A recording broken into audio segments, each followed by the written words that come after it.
कि ये सारा संसार नश्वर है और ये संसार के सभी पहलू जो है शाश्वत नहीं है, नश्वर ही है। और संसार के सभी रिलेशन, सभी रिश्ते नश्वर हैं, ये भी शाश्वत नहीं है। दुनिया में अगर कोई पाप अपराध का नाश कर सकता है तो वो केवल एक ही है और वो है प्रभु नारायण, भगवान श्री नारायण। ये शब्द सुना तो हिरण्यकश्यप लाल लाल हो गया, गर्म हो गया, क्रोधित हो गया, बालक को फेंक दिया गोद से जमीन पर।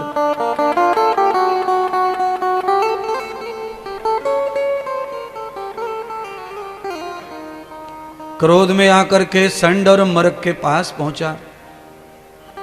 क्या सिखाया है बच्चे को? इस शिक्षा के लिए मैंने तुम्हारे पास बच्चे को नहीं रखा। मैंने बच्चे को शीघ्र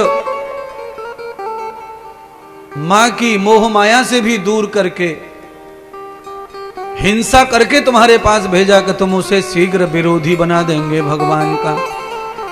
पर बच्चा तो भगवान के गुण ही गीत गा रहा है। ये कैसी शिक्षा दी है तुमने? संडमर्क दोनों ने कहा महाराज आप मारो या छोड़ो, पर तुम्हारे बालक ने एक दिन भी हमारी शिक्षा ग्रहण की नहीं है। तुम्हारा बेटा जब से हमारे विद्यालय आया है तब से सारे विद्यार्थी इसके ही चेले बन गए हैं। पूरा विद्यालय जो है सब भक्त हो गया। बच्चे का प्रभाव ऐसा पड़ा कि सब नारायण के गीत गाने लगे तो संडमर्क परेशान है कि इसका प्रभाव सब बच्चों पे पड़ा है। पूरे विद्यालय को संभालना कठिन हो गया है। इसलिए महाराज हमें मार दो या छोड़ दो, पर अपने बच्चे को ले जाओ। ये पढ़ता नहीं है। आपने एक कहावत सुनी होगी कि कुछ तोते पढ़कर ही आते हैं, उन्हें पढ़ने की जरूरत पड़ती नहीं है। ये तो मां के गर्भ में ही पढ़ के आया है। और टीचर भी महान है नारद, जो सब विध शुद्ध है। आचरण की खान, भक्ति की खान, त्रिकालदर्शी तपस्या। ऐसे आचार्य के शिष्य हैं प्रहलाद। गर्भ से ही हिरण्यकश्यप बालक को ले नहीं गया और गुरुओं को आज्ञा दे गया कि चाहे जितना भी दंड देना पड़े दंड दो, हाथ पैर तोड़ दो इसके, पर इसे भगवान का विरोधी बनाओ। तो भागवत आचार्य सुखदेव कहते हैं संडमर्क के विद्यालय में पिता की आज्ञा पाने के बाद उसे भयंकर से भयंकर यातनाएं, भयंकर से भयंकर त्रास देने लग गए गुरु लोग, साधु लोग, जो भी वहां पढ़ाते थे राक्षस विद्यालय के। कहते हैं गरम तेल डाल दिया, गरम करछली चपका दी बच्चे से भयभीत करने के लिए, पर बच्चे का बाल बांका नहीं हुआ। बच्चा तो हरि गुण गाता रहा। दूसरा साल भी निकल गया। फिर पिता आया। फिर पिता ने पूछा तो उन्होंने वही कहा महाराज हमने तो गरम तेल में भी फेंक दिया इसको, पर ये नहीं मानता, नहीं सुधरता और इसको कुछ नहीं होता। इतना ढीठ है कि ये मरता भी नहीं, जलता भी नहीं और इसे चोट भी लगती नहीं। अब सब आश्चर्यचकित हो गए कि गरम तेल में डाल दिया, बच्चा जला कैसे नहीं। गरम करछलियों से जलाया बच्चे को, गरम गरम सराकाएं लगाई, बच्चा जला कैसे नहीं। और हजारों कोड़ों से मारा, इसके अंग पर चोट कैसे नहीं। कोई समझ ही नहीं पा रहा है कि ये हुआ तो चमत्कार क्या हुआ। हिरण्यकश्यप भी थक गया। इसमें कोई दोष नहीं है गुरुओं का, मैं ही इसे घर ले जाऊंगा। घर ले गया और घर ले जा करके आखिरी चेतावनी दी है बालक तू मेरा पुत्र है, मेरा खाता है, मेरे खाए हुए रहे हुए वस्त्रों में रहता है और मेरा नाम लेकर संसार में पैदा हुआ है और गुण मेरे दुश्मन के गाता है। तू कुलघाती पुत्र है, तुझे मैं जिंदा नहीं छोड़ूंगा। इतने में ही हिरण्यकश्यप की बहन आ गई, प्रहलाद की बुआ नाम है होलिका। उसने कहा भैया तुम इसके पापी शरीर को मत छुओ, इसके मारने से तुम्हारा हाथ गंदा हो जाएगा। इस पापी को तो मैं ही जला के भस्म कर दूंगी। हिरण्यकश्यप ने अपने बेटे को मारने के लिए अपनी बहन होलिका को दे दिया। होलिका गोद में लेकर बालक को बैठी और उसके साथ छल कर रही है। मैं तेरी मां हूं और तू मेरे आंचल का दूध पी और महान भक्ति को प्राप्त हो जाएगा। आंचल मुंह में लगाकर बुआ दूध पिलाने लगी है और अंदर से रूप धारण कर लिया असली माया का। अचानक होलिका ईर्षा और क्रोध में आकर उसे भस्म करना चाहती, तो यहां पर भगवान नारायण ने होलिका को ही भस्म कर दिया और प्रहलाद को गोद में लेकर भगवान अदृश्य हो गए। भगवान की भक्ति को, अच्छाई को मारने के लिए होलिका दुष्टनी आई थी और वो स्वयं भस्म होकर नष्ट हो गई। अब तो हिरण्यकश्यप के पास दूसरा कोई मार्ग ही नहीं बचा। उठाकर लाया और उठाकर आंगन में पटक दिया और वो अस्त्र निकाल लिया, तलवार।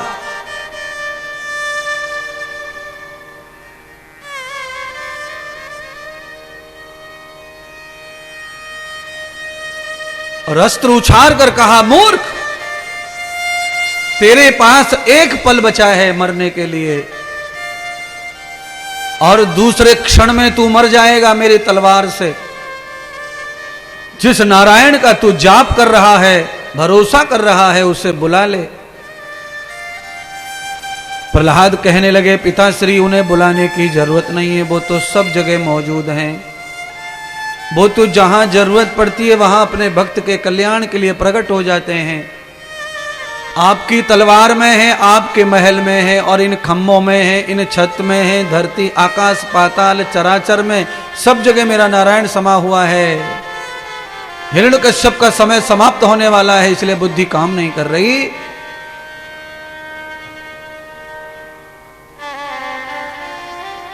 कहा अगर इतना विश्वास है तो तेरे प्राण रक्षा करने के लिए बुला, आवाज लगा, इस खंबे से निकल के आए, मुझे दिखा। आज तेरा और तेरे भगवान दोनों का खात्मा करना है। प्रहलाद ने भक्ति से नेत्र बंद करके खंबे की आराधना की। कहा, हे प्रभु, आज मेरे पिता की आंखें खोल दो और उससे विश्वास दिला दो कि आप सब जगह कण कण में मौजूद हो, कण कण में, अण अण में। जैसे हिरण्यकश्यप ने तलवार मारने का प्रयत्न किया, महल के खंबे में दरारें पड़ गईं, खंबे के चार चार हो गए, टुकड़े टुकड़े हो गए, खंबा चारों तरफ से फैल गया, कण कण में बट गया और उसमें से ही परमात्मा नारायण का अवतरण हुआ नरसिंह भगवान के रूप में। बोलो श्री नरसिंह भगवान की जय हो। हिरण्यकश्यप की छाती पर प्रहार करके दोनों हाथों के नाखून गाड़ दिए छाती में और रक्त निकलने लगा।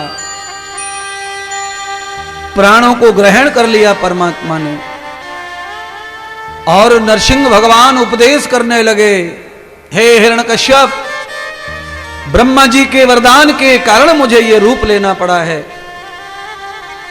न दिन है न रात है, न सुबह है न शाम है, न कार्तिक है न ज्येष्ठ है, न वैशाख है न श्रावण है और ना ही कोई तेरे लिए मरने की तिथि और तारीख है।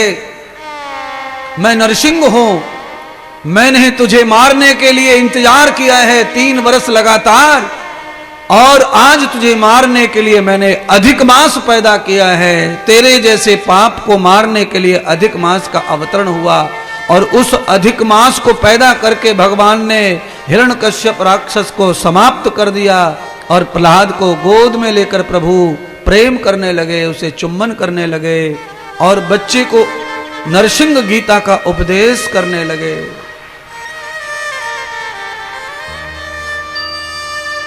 इसीलिए अधिक मास जो है 3 वर्ष में आता है और वो बहुत ज्यादा पाप नाशक महीना है अगर कोई भगवान का ध्यान भजन करे तो।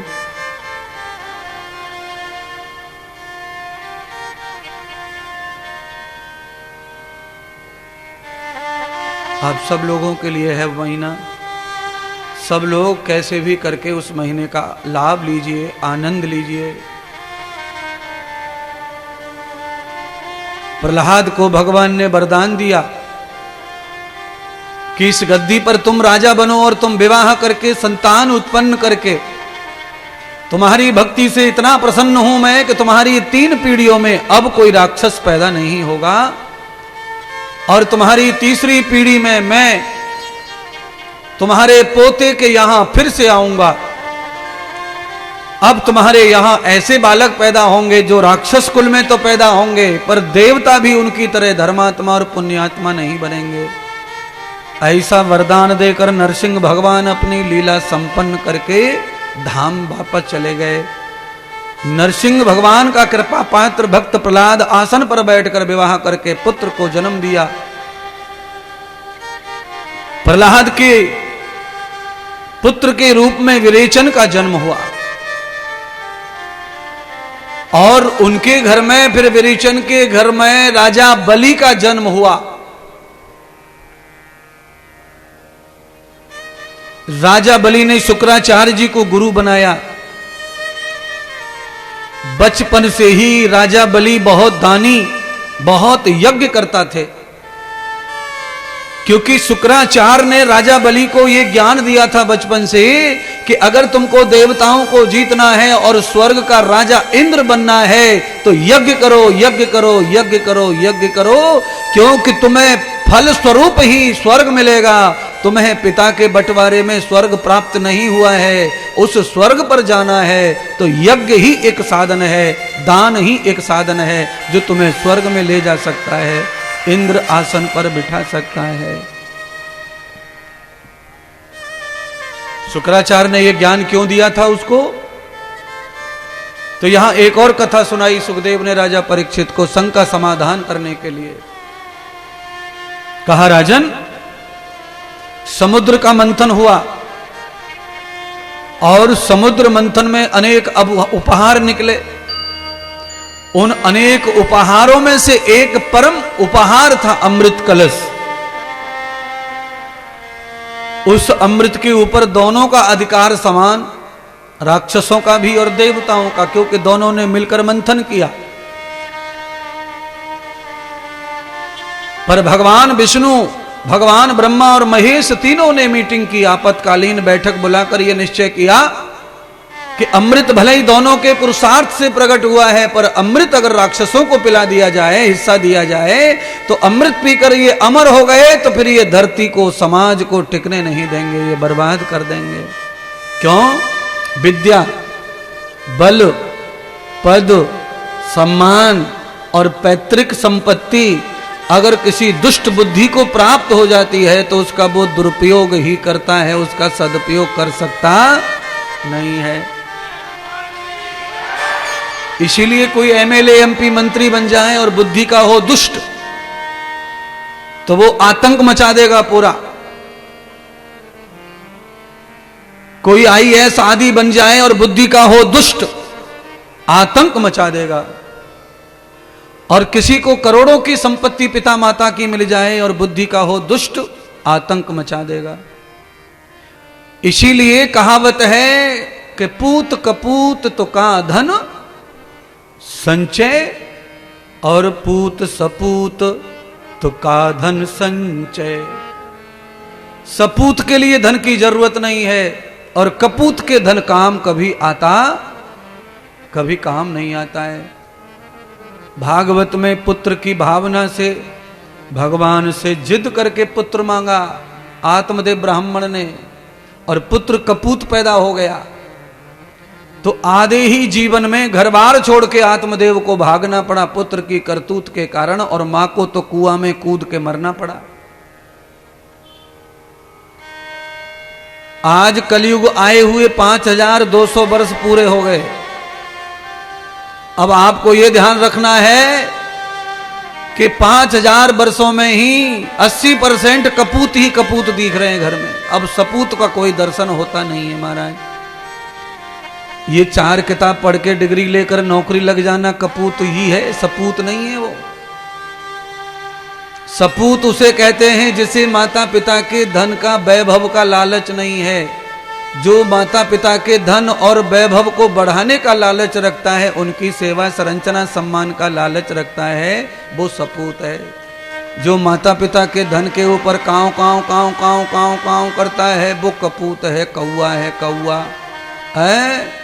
आप देख लेना, कौआ बिना आहार के कभी भौंकता नहीं है।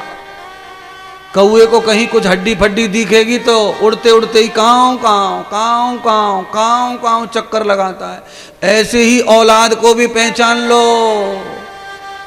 औलाद आपकी अगर काँव काँव काँव काँव कर रही है तो समझ लेना ये कौआ है, कौआ कौआ है, कौआ। ये कभी भी काम आने वाला नहीं है। क्यों? कौआ कैसा रहता है मालूम है? तुम खाली पूड़ी कचौड़ी सब्जी बना के रख दो पातल पे, चाहे पूरा घर रो रो के मर जाओ दादा के लिए, पर वो खा पी के गायब। ये है कौआ का काम। इसीलिए लोग कौए को मरे गरे का जरूर खिलाते हैं, क्योंकि बेशर्म वही है खाने में। अच्छा, आजकल तो लगभग बेशर्म ही हो गए सब। लाश सामने पड़ी है, अभी लोग कोई कंबल ला रहा है, कोई कफन ला रहा है, कोई बांस बल्ली ला रहा है, कोई सूतली ला रहा है, कोई गुलाल ला रहा है, और इधर पूरी पंचायत चाय पी रही है, डकोस रही है, चाय पे चाय चल रही है। और जिसके घर में मरा है वो भी बेशरम कम नहीं है, उसने भी पूरा भगोना बनाया चाय का। आज मरे हमारे घर में, मुझे यही नहीं पता है कि ये चाय मरने की खुशी में पिलाई जा रही है कि बाबा को बर्थडे मनाया जा रहा होगा। लफड़ों का हाल बोलो। अच्छा, समझदार कितने हो गए अब आजकल लोग, बड़े बूढ़े भी सुनो समझदार कितने। अच्छा लाला ऐसा करो, अब ये तो हो गया, अब आए गए आएंगे, मेहमान आएंगे, ले जाने का टाइम है, टाइम दिया हुआ है मेहमानों को, अब सब आ रहे होंगे तो चाय पानी की व्यवस्था करो। बोलो,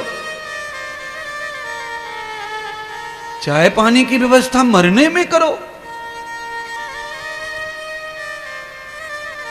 अरे जो आए गए आए हैं वो दुख बांटने के लिए आ रहे हैं, सहयोग करने के लिए आ रहे हैं ना। ये अभी अभी चालू हुआ है, 10-15 साल से पहले नहीं था ये पाखंड। पहले तो मरे के घर में चूल्हा जलता नहीं था कई दिनों तक।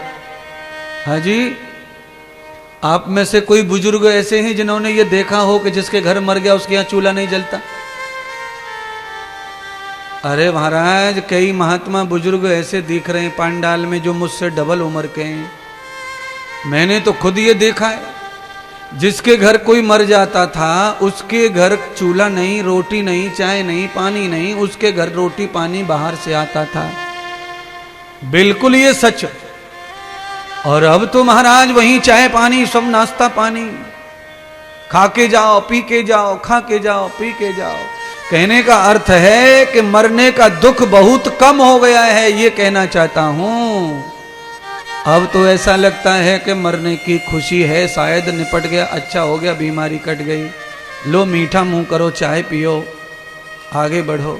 सम्मान में चाय रखी है, ठीक बात है, पर मुझे लगता है कि टाइम टाइम पर ही खाना पीना, शोभा सम्मान अच्छा लगता है।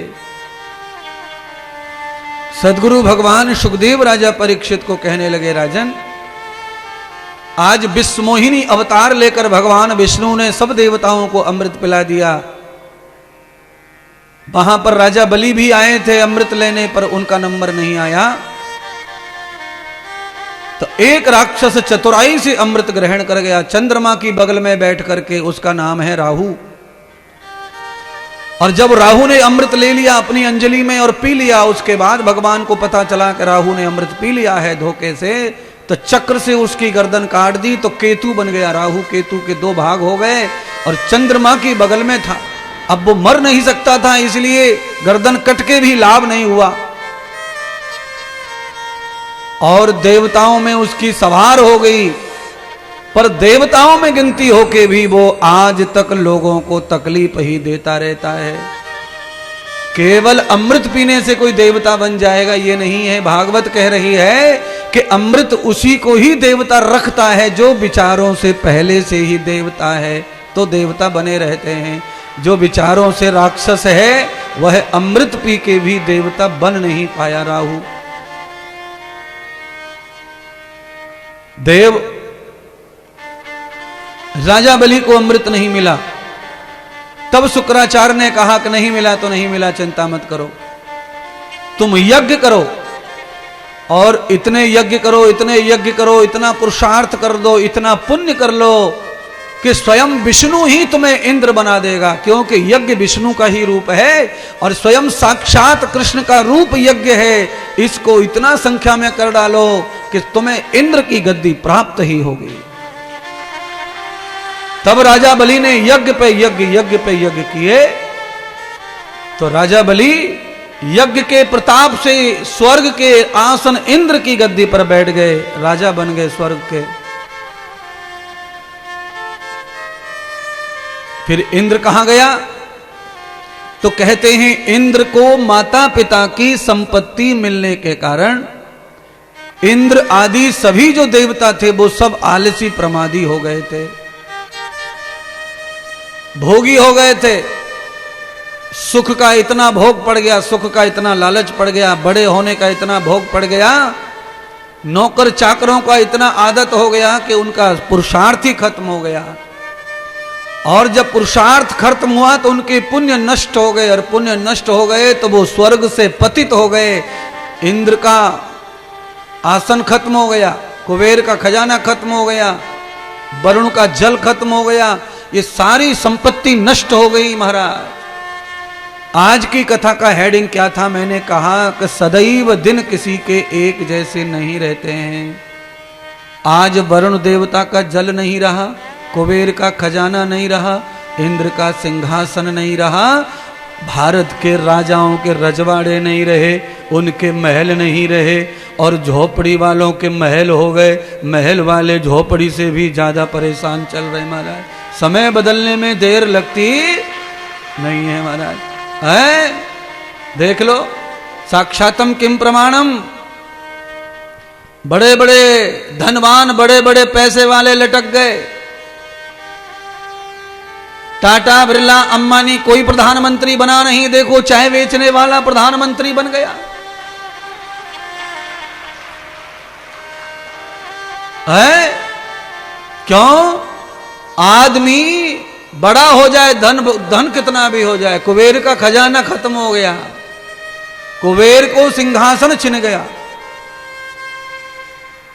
ये संभव कैसे है? ये व्यक्ति के प्रताप और पुण्य से संभव है। आपको बड़ा होने के लिए बड़े घर में जन्म लेना जरूरी नहीं है। आपको किसी भी छोटे से छोटे माता पिता के गर्भ से जन्म लेकर बड़े से बड़ा व्यक्तित्व आपका हो सकता है। बस आपको चाहिए कि आप शास्त्रीय जीवन, पुरुषार्थ का जीवन जियो। यज्ञ करो, ध्यान करो, समाज के कार्य करो, दान करो, भूखे प्यासे जीवन को सहन करो, और खुशी और आनंद, हर्ष और धन में इतराओ मत। एक दिन तुम पोजीशन पर चले जाओगे।